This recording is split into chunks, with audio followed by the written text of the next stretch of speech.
Assalamualaikum warahmatullahi wabarakatuh. Hari ini kita agenda untuk melihat lokasi di daerah Desa Punggelan. Kebetulan saya bersama dengan advokat Roni Sutrisno SH. Kebetulan semalam dari Yogyakarta tiba di Banjarnegara pagi. Nah, inilah orangnya. Kita coba nanti sambil jalan untuk menyampaikan kepada masyarakat kasus yang sedang ditangani itu sebenarnya apa sih. Nah, mungkin nanti kita bincang-bincang sambil jalan. Dan juga nanti Bapak Roni Sutrisno SH akan menjelaskan beberapa kendala dalam hal penanganan perkara terkait dengan waris ini.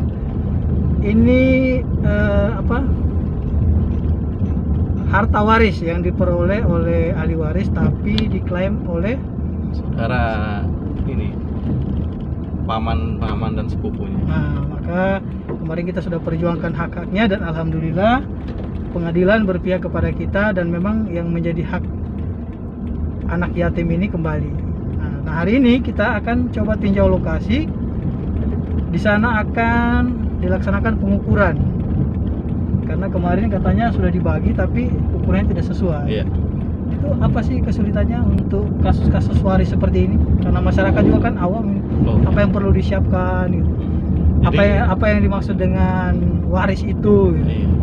Jadi sebelum kita membahas dari perkara yang akan kita tinjau objeknya ini, di awal saya sampaikan bahwa namanya waris itu timbul terjadi setelah adanya si pewaris itu meninggal dunia, maka timbullah namanya waris. Hukum waris itu baru berlaku. Berarti syaratnya Iya. harus ada yang meninggal dulu. Ya, syaratnya meninggal dulu. Jadi kalau ada orang gini, saya ini punya barang sesuatu, dapat warisan nih dari teman saya, dari bapak saya, ternyata masih hidup, wah itu berarti penghinaan itu. Itu penghinaan. Orang masih hidup dia katakan dapat warisan. Warisan secara hukum itu harus syaratnya ada yang meninggal dulu, ada yang muncul pewaris dan pewaris gitu. Nah, dalam hukum waris juga kan ada ini ya, di Indonesia kan dikenal waris yang beragama Islam itu, nanti kan beda itu pengurusannya, proses hukumnya, dan waris yang non Muslim.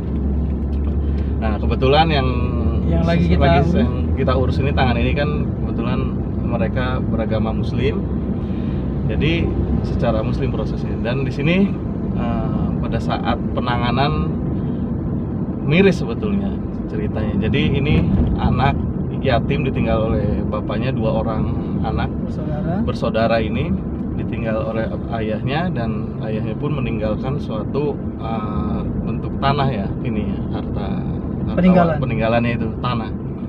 Tapi memang di sini yang agak sedikit dan sangat miris itu bahwa ternyata yang mengintimidasi dan berebutan itu dengan saudara sangat dekat, sama sepupu, masih anak apa, kalau di Jawa itu kan Pak D ya, anak-anak Pak D-nya, bahkan omnya atau Pak Le-nya kalau orang Jawa bilang. Dan ini berebut, saling mengklaim bahwa ini adalah tanah peninggalan keluarga besar, dan klien kami ini itu tidak ada haknya. Kenapa tidak ada haknya? Nah, di sini menarik lagi. Ternyata keluarga besar menganggap anak klien kami ini itu tidak sah sebagai anak secara hukum, karena memang dulu menikahnya di luar pernikahan ya. Kalau dalam hukum itu kan tidak dikenal nikah siri ya, tapi kan ini warga desa kebetulan pada saat itu menikahnya menikah siri dan memiliki 2 anak ini. Nah, disitulah beranggapan bahwa keluarganya, wah ini anak-anaknya ini atau klien kami ini tidak berhak terhadap waris tersebut, harus kembali ke keluarganya gitu. Dia tidak mengakui, padahal secara nyata, secara fakta semua masyarakat maupun saudara bahwa jelas itu adalah anak dari saudara yang tersebut, bapak yang sudah meninggal. Nah, di sini akhirnya ada kesulitan yang dihadapi oleh klien kami, akhirnya meminta bantuan ke kantor hukumnya Bapak Fadli ini dan saya sebagai rekanannya. Terus akhirnya kita memproses hukum sampai sejauh mana hak itu. Akhirnya kita berproses lah di pengadilan agama ya, karena Muslim ya. Ya sebetulnya kalau di sisi lain di luar pengadilan itu seru lah sebetulnya. Ada intimidasi, Ada. ancaman, segala macamnya biasa itu kita di dunia ini ya. Dan undang-undang neraka. Nah, apalagi kasus ini Hmm. ada di puncak gunung nih. Nanti kita akan lihat lokasinya. Iya. Ini ada di kaki bukit Punggelan namanya. Nah, itu kan sangat artinya terbatas secara wawasan dan pengetahuan. Nah, kalau tidak ada orang-orang yang peduli dengan masyarakat seperti ini, maka kebanyakan hak mereka itu bisa dirampas oleh orang. Tapi memang perlu diingat lagi, memang klien kami awalnya memang legal standingnya lah, dasar hukumnya dia lemah karena dia anak hasil pernikahan siri ya. Iya. Di situ. Hingga akhirnya kita berpikir bagaimana formulasi hukum untuk akomodir anak-anak tersebut mendapat bahwa jelas karena secara darah ya, secara apa namanya urutan keturunan ya dia memang anak seorang laki-laki yang sudah meninggal itu. Dan kita butuh legalitasnya dalam hal ini. Akhirnya kita artinya penetapan ahli waris ya, penetapan dia sah atau tidak sebagai anak seseorang yang telah meninggal tersebut atau bapaknya tersebut. Dan alhamdulillah berproses yang sangat panjang dari tahun berapa, Pak?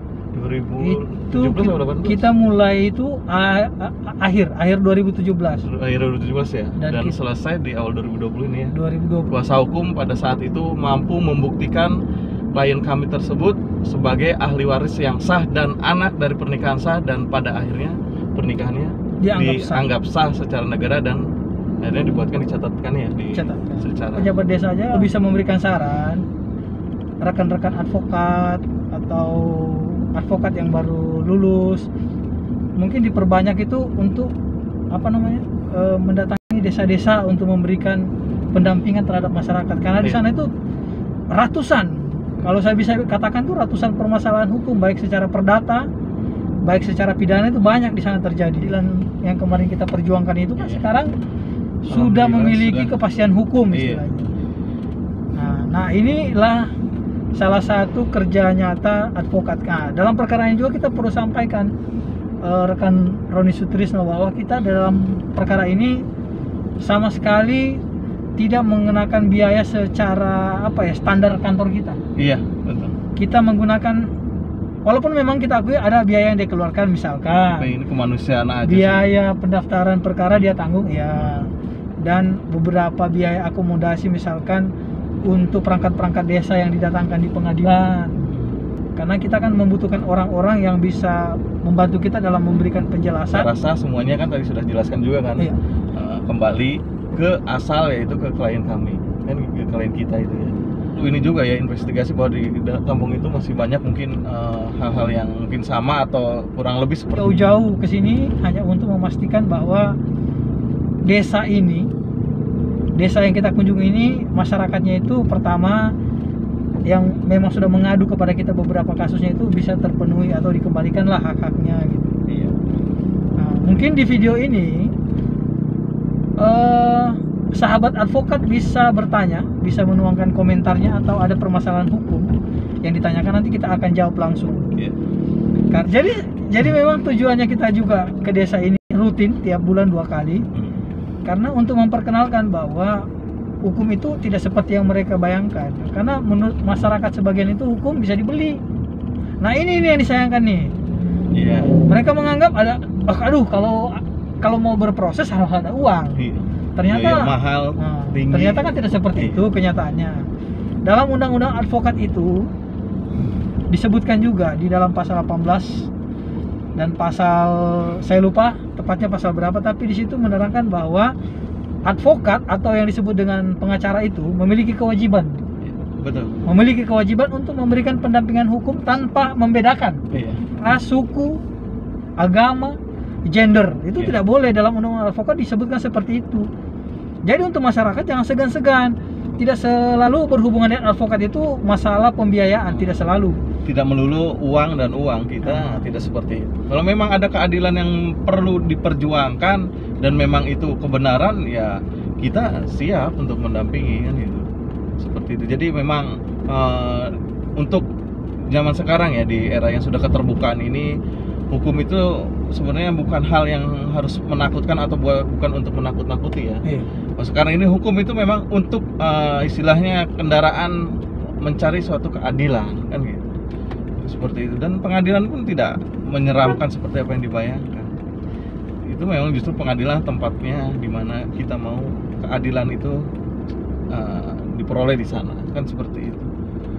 Salah satu pesan dari video ini adalah masyarakat yang bermasalah dengan hukum jangan pernah segan-segan untuk mendatangi atau berkonsultasi. Kantor-kantor advokat itu ya cuma-cuma memberikan konsultasi, jadi tidak ada salah. Jangan pernah lagi berpikir untuk segala sesuatunya uang, tidak selalu. Kalau memang merasa tidak mampu tinggal jujur gitu. Tapi ada juga masyarakat yang nakal. Oh iya, pernah kita ya? Pernah kita mengalami hal yang seperti itu. Datang ke kantor, dia menangis, menceritakan perkaranya, Tidak mampu, mengaku. Bahkan makan pun katanya sulit. Tapi mobil barunya itu diparkir jauh. Mobil dia parkir jauh-jauh itu. Dia datang jalan kaki itu. Wah, iya, saya ingat itu dulu. Yang ini yang seperti begini-begini ini nih. Ini diundang untuk memperlihatkan seluruh dokumen-dokumen yang sudah jadi itu, ya mungkin silaturahim juga ya. Iya. Walaupun dalam kondisi masih pandemi COVID, ya mau tidak mau namanya tanggung jawab profesi ya kita harus jalani gitu. Di objek. Nanti kita ketemu lagi nanti di objek lokasi yang sempat jadi sengketa. Sengketa nanti kita perlihatkan juga. Oke? Nah, ini sudah mendekati wilayah objek yang dulu sempat sengketa ya. Luar biasa ini pemandang.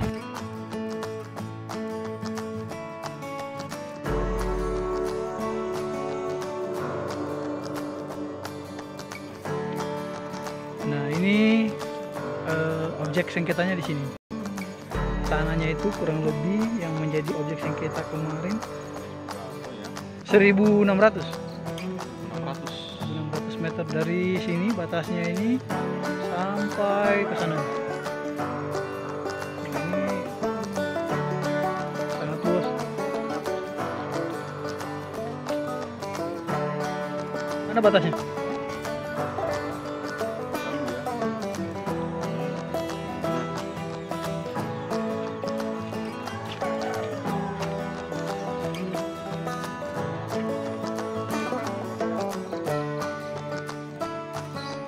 Yang udah dipondasi yang ini ya?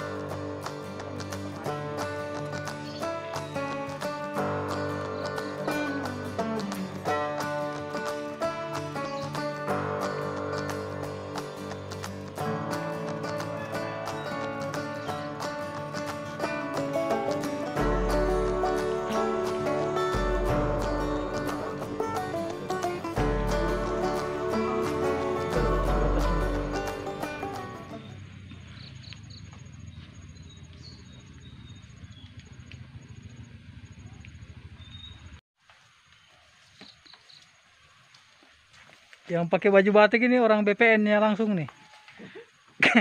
Kalau masih yang baju hitam, kepala BPN-nya ini. Kepala suku, kepalanya, kepala suku. Kepala suku di daerah Desa Penggelan. Ini proses pengukurannya. Nah, coba. Itu berapa?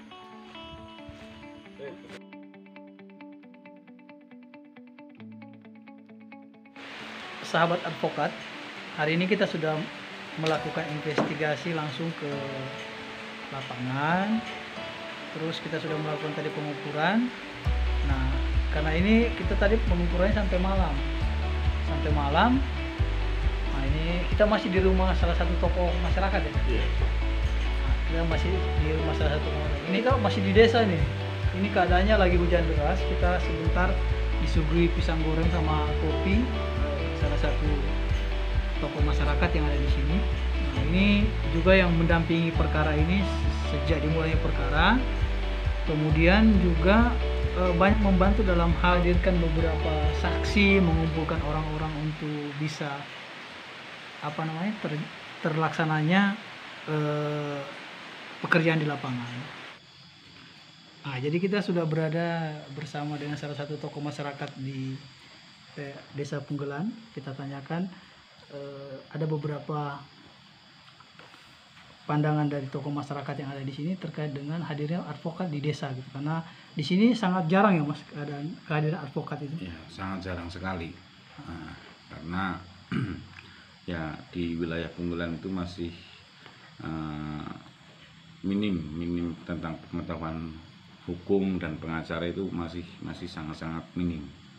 Jadi dengan hadirnya pengacara di sini kayak Mas Pati dan Mas Roni, kami berterima kasih sekali, menjadikan pendidikan untuk masyarakat Punggelan khususnya biar menjadi sadar hukum, terus tahu hukum-hukum yang positif, tahu hukum-hukum yang seharusnya seperti apa. Iya. Seperti itu Mas Adi. Oh, karena beliau ini adalah yang selalu membantu kita dalam mengkomunikasikan terhadap masyarakat. Karena masyarakat sini itu tanpa salah satu tokoh masyarakat yang di sebelah saya ini agak kesulitan berkomunikasi. Dan beberapa perkara yang kami tangani di desa ini ya melalui beliau ini. Sehingga masyarakat itu merasa sangat terbantu walaupun tidak langsung dengan advokat, tapi ada orang-orang yang peduli dalam arti kata bisa memfasilitasi masyarakat. Nah, ini adalah siapa namanya Mas? Saya Putut Biarto, Mas. Nah, Putut Biarto. Nah, beliau ini sangat berjasa di desa ini, bahkan di beberapa kegiatan-kegiatan desa di sini yang beliau lah yang menjadi salah satu pelaksana. Mungkin nanti kedepannya kita akan buat lagi video yang lebih panjang untuk mengedukasi masyarakat bahwa betapa pentingnya dan betapa perlunya kesadaran hukum itu ada di masyarakat. Mungkin nanti kita lanjutkan lagi karena malam sudah terima kasih. menunjukkan makin larut ya, hujan juga sudah mulai Ya, ada. terima kasih. Nanti kita akan berjumpa lagi dalam proses-proses selanjutnya. Salam keadilan.